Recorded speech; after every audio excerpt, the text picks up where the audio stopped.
Jésus, au nom de Jésus.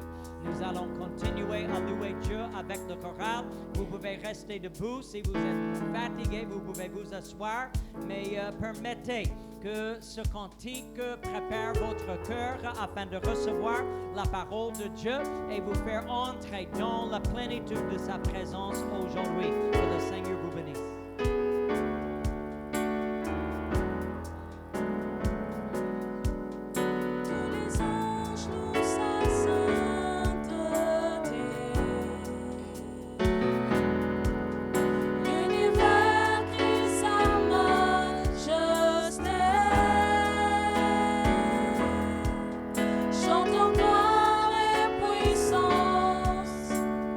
Force et louange à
rester debout pour un moment.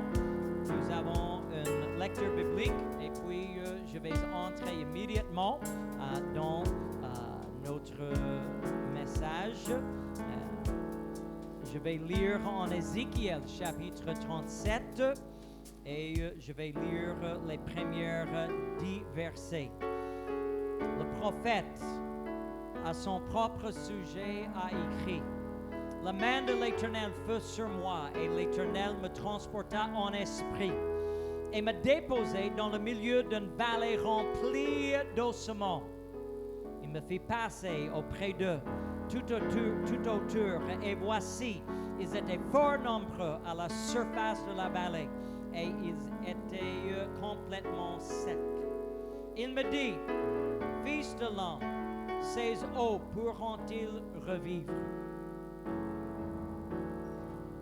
Je répondis: Seigneur éternel, tu le sais. Il me dit: prophétise sur ces eaux et dis-leur, ossements desséchés, écoutez la parole de l'Éternel. Ainsi parle le Seigneur l'Éternel à ces eaux. Voici, je vais faire entrer en vous un esprit et vous vivrez.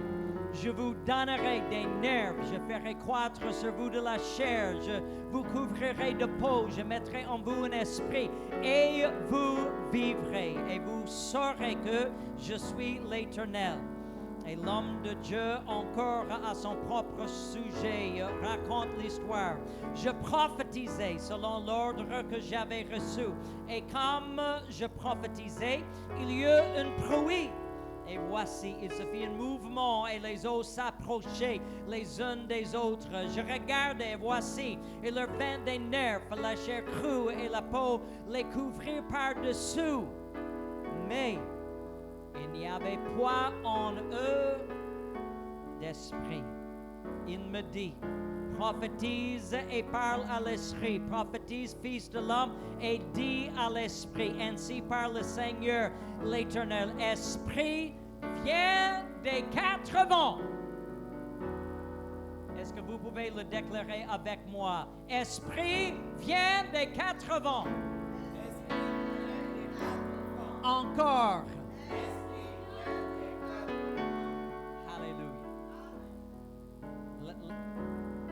Les Écritures continuent. Souffle sur ces morts et qu'ils revivent. Je prophétisais selon l'ordre qu'il m'avait donné et l'Esprit entra en eux et ils reprirent vie.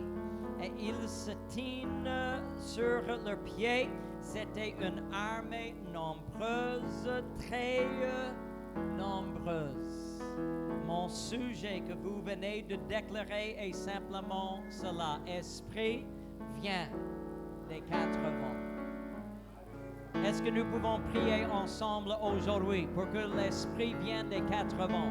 Seigneur Jésus-Christ, je prie aujourd'hui dans le nom précieux de Jésus-Christ que tu viennes des 4 vents, Seigneur, que tu fais souffler le vent des 4 vents, Seigneur, que tu remplis cette maison, cette vent des 4 vents. Oh Seigneur, viens, Seigneur, souffle sur ton peuple aujourd'hui. Remplis cette maison d'abord et puis remplis chacun de nous qui se sont réunis ensemble dans cette salle. Seigneur, visite ton peuple avec un souffle de vie, avec la présence de la résurrection, avec celui qui est la vie, qui est la résurrection et en abondance. Seigneur, nous recommandons chacun qui est là aujourd'hui entre tes mains, que la volonté de Dieu soit faite, que tu remplis chacun qui le cherche, Seigneur, de ton Esprit Saint ce dimanche de la Pentecôte. Et nous allons te remercier, nous allons te louer et nous allons te donner la gloire, l'honneur, l'adoration, car nous prions toutes ces choses au nom précieux de Jésus-Christ. Si vous êtes prêts pour le vent de Dieu à souffler dans votre vie, est-ce que vous pouvez lever votre voix et acclamer très fort le Seigneur Jésus?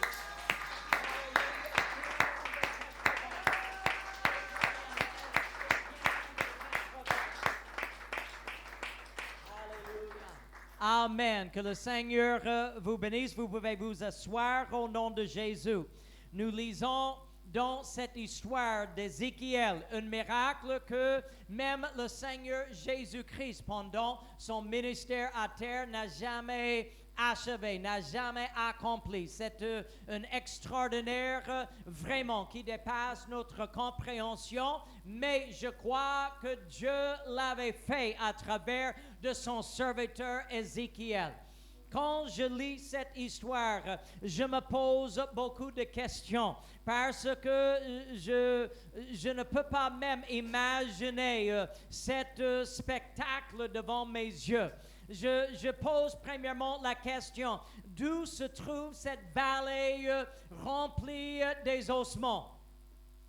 Quelles étaient les circonstances? Peut-être c'était une bataille, peut-être c'était une malédiction. Nous lisons dans l'Ancien Testament les moments où Dieu a vaincu des armées de 100 000 personnes, de 50 000 personnes, toutes les nations jugées par Dieu et tout homme de l'âge de l'armée est tombé mort. Je ne sais pas si c'était une telle situation. Je ne sais pas si c'était une armée auparavant que cette prophète a fait vivre, mais le prophète a ressuscité un grand nombre des morts à une seule fois.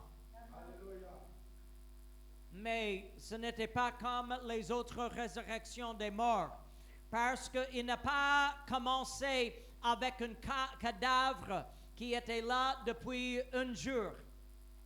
Un cadavre qui était là depuis 2 jours, 3 jours. Même Jésus, quand il s'est approché le tombeau de Lazare, et la Bible précise, il était mort 4 jours.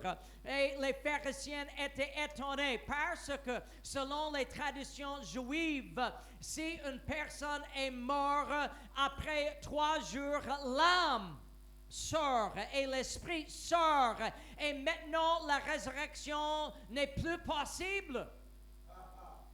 Pourquoi Jésus est venu le 4e jour pour montrer avec les hommes les choses sont impossibles, mais avec notre Dieu tout est possible. Avec notre Dieu tout est possible.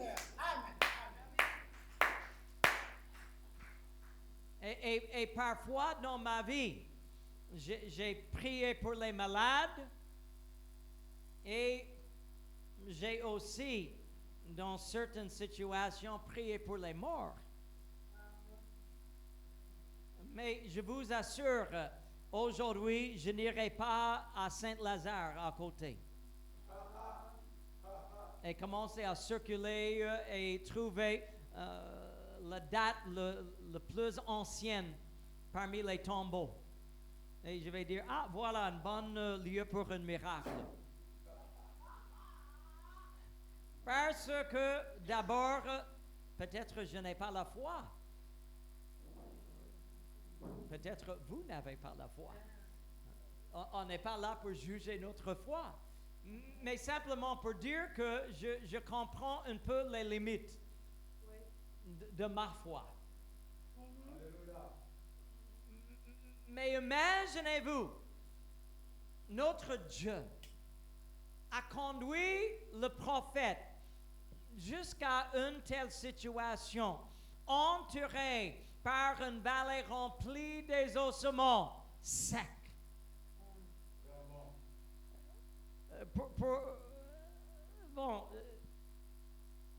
Je ne peux pas vous juger.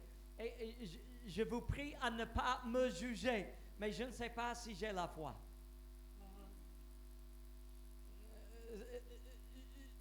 Parfois, la foi me manque quand je fais face aux malades. Parfois, quand je vois quelqu'un dans une situation vraiment difficile, il me manque parfois la foi, mais face aux milliers des ossements, vous avez quelle foi? Voilà. Je suis l'homme d'heure. Je suis l'homme de jour. Je suis l'homme pour cette situation. Écoutez-moi, je ne suis pas l'homme pour cette situation. Dieu a choisi Ézéchiel et il l'avait oint et il a obéi à Dieu. Ce que je peux prier pour ma vie est l'obéissance. Seigneur, quelle que soit la situation, que je t'obéisse. Seigneur, éparpillé. Un n'est pas attaché à l'autre. C'est comme un casse-tête. Comment, vraiment Dieu, qu'est-ce que tu vas faire ici? Et comme on vient de souligner, pour les hommes, c'était une situation impossible. Mais à notre Dieu, tout est possible. Et l'homme de Dieu, dans l'obéissance, a commencé à prophétiser. Et petit à petit, les ossements commencent à s'attacher, les os commencent à s'attacher les uns et les autres. Et ce n'est pas dans la confusion, c'est selon la création, l'ordre de Dieu. Et après cela, la Bible nous dit que les nerfs commencent à s'attacher et petit à petit, la chair crue commence à s'attacher. Et finalement, si vous pouvez le voir, c'est vraiment les corps, une fois dispersés, et maintenant une vallée des cadavres. Mais jusqu'à ce moment, il n'y a pas de vie. Il y avait l'apparence. Il y avait selon le vous. Voilà les hommes. Voilà une armée. Voilà un peuple. Voilà une nation. Mais selon Dieu et selon la parole de Dieu, comme il n'y a pas de vie, ce n'est pas vraiment des hommes. Comme il n'y a pas un esprit en eux, ce n'est pas quelque chose que le Seigneur va utiliser. Et le Seigneur a déclaré à travers de son prophète, Esprit, viens des quatre vents. Et ainsi, le prophète a déclaré, il faut l'Esprit de Dieu. C'est un esprit vivifiant. C'est un esprit qui donne la vie et c'est l'esprit qui donne la vie en abondance. Viennent des quatre vents, Esprit de Dieu, et touche chacun de ces cadavres. Et au moment où l'Esprit de Dieu est descendu et est entré dans chacun des cadavres, la Bible dit à ce moment, les hommes sont devenus les êtres vivants. Ils se tiennent debout et c'est maintenant une armée vaillante, très nombreux, prête à faire avancer le royaume de Dieu. Mais jusqu'à ce que l'Esprit vienne, l'apparence des hommes, toutes les qualités de l'être humain, mais inutiles au Seigneur Jésus-Christ. Pareillement, au moment de la création de l'homme dans le jardin d'Éden, nous lisons en Genèse chapitre 2, le verset 7, l'Éternel Dieu forma l'homme de la poussière de la terre. Et je crois à ce moment, vous allez voir un être semblable à vous et moi. Avec toutes les qualités d'un homme, avec toutes les caractéristiques d'un homme, avec tout ce qu'il faut. Mais il a fallu continuer.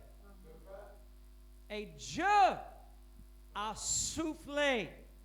Il souffle dans ses narines un souffle de vie et l'homme devint un être vivant. Jusqu'à ce que l'Esprit de Dieu a soufflé, jusqu'à ce que cette création de Dieu a été touchée par l'Esprit de Dieu, Adam semble un homme, il semble un être vivant, il semble les autres éléments de la création, mais il est unique dans la création. Les autres éléments de la création peuvent agir, peuvent manger, peuvent reproduire, peuvent faire toute leur vie sans l'Esprit de Dieu. Mais nous ne sommes pas comme les bêtes sauvages, nous ne sommes pas comme les êtres végétaux, nous ne sommes pas comme tous les autres éléments de la création. Vous êtes un homme créé dans l'image de Dieu. Vous êtes une femme créée comme l'image de Dieu et l'Église de Jésus-Christ. Ainsi, vous êtes unique et vous êtes à part. Vous êtes séparés et nous ne pouvons pas vivre éternellement sans que Dieu nous donne un souffle de vie. Amen. Ainsi, je prie comme le prophète Esprit, viens des quatre vents. Amen. Jésus a symbolisé, Jésus lui-même a symbolisé cela selon Jean chapitre 20 et le verset 22. La Bible dit, après ces paroles, il souffla sur eux.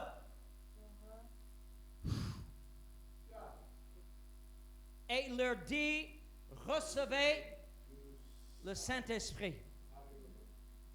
Je ne suis pas comme quelques pasteurs. Je ne vais pas venir souffler sur vous.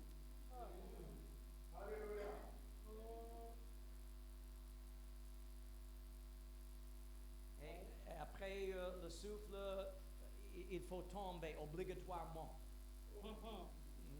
Ce n'est pas ainsi ici. Si un évangéliste veut le faire, allez-y, mais je ne suis pas Jésus. Il y a beaucoup de choses que Jésus a fait que je ne vais pas faire.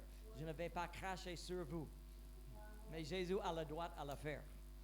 Jésus a soufflé sur ses disciples, et il a le droit à le faire. Je vais prier au nom de Jésus et ainsi il va accomplir cela. J'aimerais vous dire que cet moment, Jean 20, 22, n'est pas le moment où les disciples avaient en fait reçu le Saint-Esprit. Parce que même en Actes chapitre 8, plus tard, Jésus a dit, vous recevrez une puissance, le Saint-Esprit survenant sur vous. Actes chapitre 2, il nous dit que en ce jour, le jour de la Pentecôte, ils étaient tous ensemble et ils ont tous reçu le Saint-Esprit. Ils étaient tous remplis de Saint-Esprit. Mais symboliquement, prophétiquement, Jésus a soufflé sur ses disciples pour les faire connaître et comprendre quand vous recevez le Saint-Esprit. C'est le souffle de Dieu. Amen. Ce n'est pas simplement quelque chose inventé dans une école biblique. Ce n'est pas quelque chose inventé dans le siège d'une église quelque part. Quand vous recevez le Saint-Esprit en vous, c'est Dieu lui-même qui intervient. C'est Dieu lui-même qui touche votre vie. C'est Dieu lui-même qui donne un souffle de vie éternelle. Et ainsi, je prie et je déclare, Esprit, viens des quatre vents. Actes chapitre 2 nous raconte le jour de la Pentecôte. Et nous lisons, le jour de la Pentecôte, ils étaient tous ensemble dans le même lieu. Tout à coup, il vint du ciel un bruit comme celui d'un vent impétueux. Et il remplit toute la maison où ils étaient assis. Des langues semblables à des langues de feu leur apparurent, séparés les uns des autres, et ils se posaient sur chacun d'eux.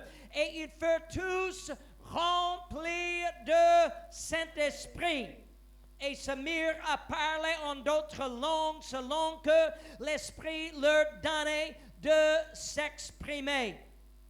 Avant de recevoir le Saint-Esprit, les disciples, le 120 dans la chambre haute, étaient comme l'armée d'Ézéchiel. Ils avaient les os, ils avaient la chair, les nerfs, mais ils n'avaient pas encore reçu le souffle de vie. Ils étaient comme Adam dans le jardin. Ils avaient une apparence, mais ils ne vivent que la vie charnelle. Il a fallu le souffle de Dieu. Et le jour de la Pentecôte, c'est comme Ézéchiel a déclaré une fois encore, Esprit, viens des quatre vents. Amen. Mais ce n'est pas un vent qui vient de quatre coins du monde. La Bible précise dans le verset 2, tout à coup, il vient de ciel. Il vient de ciel. Un bruit comme celui d'un vent impétueux. Cela m'a provoqué un peu. Cela m'a touché un peu. Cela m'a dérangé même un peu parce que le prophète dans l'Ancien Testament a invoqué les quatre vents. Et si nous lisons dans les Écritures, nous pouvons constater les quatre vents de Dieu. Et chaque vent de Dieu a un objectif, a un rôle à jouer. Chaque vent qui vient de Dieu accomplit quelque chose. Il y a les quatre points de référence dans le monde. Il y a le nord, le sud, l'est et l'ouest. Et il y a des vents qui viennent de tous les quatre sens. Et selon les Écritures, chaque vent accomplit quelque chose. Amen. Je ne vais pas lire beaucoup des Écritures, mais concernant le vent d'Orient, la Bible nous dit en Genèse chapitre 41, le verset 6, « Et cet épi maigre et brûlé par le vent d'Orient poussait après eux. » Le vent d'Orient, attention quand cela commence à souffler dans votre vie, parce que c'est un vent de jugement. C'est un vent de malédiction. C'est un vent qui va détruire. Et parfois, le vent d'Orient souffle dans nos vies. Oui. Alléluia. Parce que même si vous ne croyez pas, parfois, vous avez besoin de jugement. Vous avez besoin de châtiment. Vous avez besoin de correction. Et parfois, le vent d'Orient souffle. Il y a un autre vent. Exode chapitre 10, le verset 19 nous dit, l'Éternel fit souffler un vent d'Occident très fort qui emporta les sauterelles et les précipita dans la mer Rouge. Il ne restait pas une seule sauterelle dans toute l'étendue de l'Égypte. Le vent occidental est un vent de délivrance. Alléluia. Je sers un Dieu qui donne et qui reprend. Le même Dieu qui parfois me juge. Le même Dieu qui me châtie parfois. Et le même Dieu qui me bénit avec toute bénédiction céleste. Le même Seigneur qui parfois me corrige le chemin. C'est le même Seigneur qui pourvoit tous mes besoins selon ses richesses. Le même Dieu qui me touche parfois dans les circonstances difficiles. Et le même Dieu qui ôte de ma vie toute malédiction, tout problème, toute difficulté et qui me délivre des ténèbres afin de marcher dans sa lumière merveilleuse. Amen. En Proverbe chapitre 25, nous lisons de notre vent. Nous n'allons que lire une partie de cela, mais Proverbe chapitre 25, 23 nous dit que le vent de nord enfante la pluie.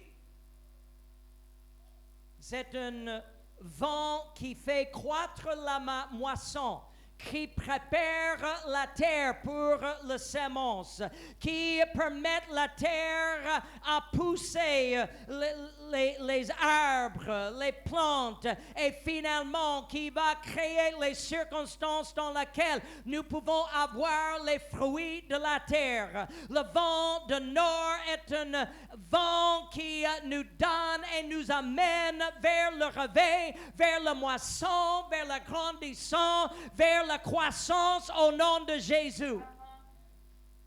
Et finalement, Job 37, le verset 17 nous dit, quand la terre se repose par le vent de midi. Dans ma vie, il y a les moments qui arrivent, frère Azou, où j'ai besoin de repos. Où j'ai besoin d'un sabbat. J'ai besoin d'un moment où le Seigneur enlève tous mes fardeaux, tous mes problèmes, et je peux entrer dans la paix qui surpasse ma compréhension.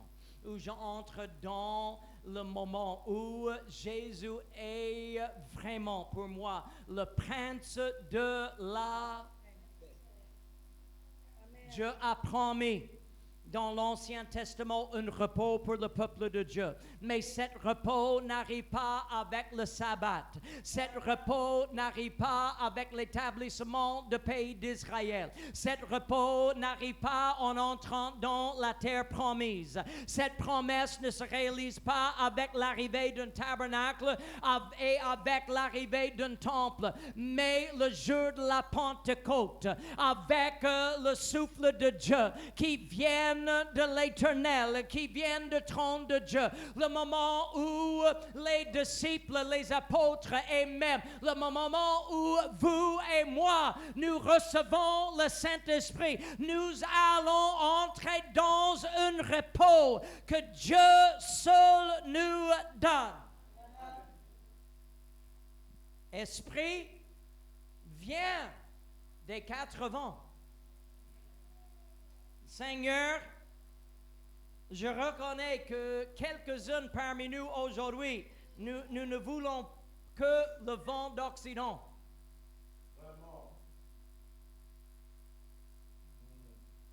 Vous êtes là aujourd'hui?